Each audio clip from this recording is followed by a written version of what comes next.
Sinagot ni Chris Aquino ang revelasyon ni Anjo Iliana na nagkaroon daw sila ng relasyon na tumagal lang ng 3 linggo at may iba pa siyang boyfriend noon. Sa isang Instagram post, sinariwa ni Chris ang isang insidente na tila iba ang bersyon kumpara sa kwento ng aktor.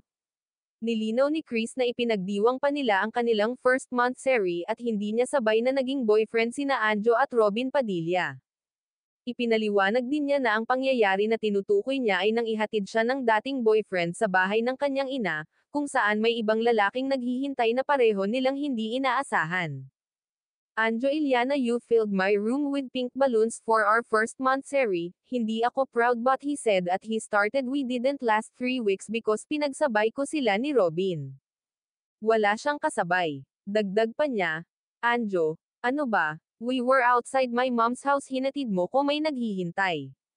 It was a big surprise for me and you.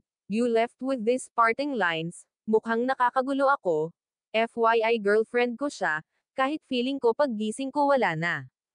Matatandaang sa isang interview noon kay Anjo, ibinunyag ng aktor na nagkaroon sila ng 3 linggong relasyon ni Chris noon, sinabi rin nitong nakita niyang may mga bulaklak sa bahay ni Chris na hindi umano galing sa kanya, siipan niya, galing daw iyon kay Robin, dahilan para isipin niyang 3 silang boyfriends noon ni Chris, kasama si Aga Mulak.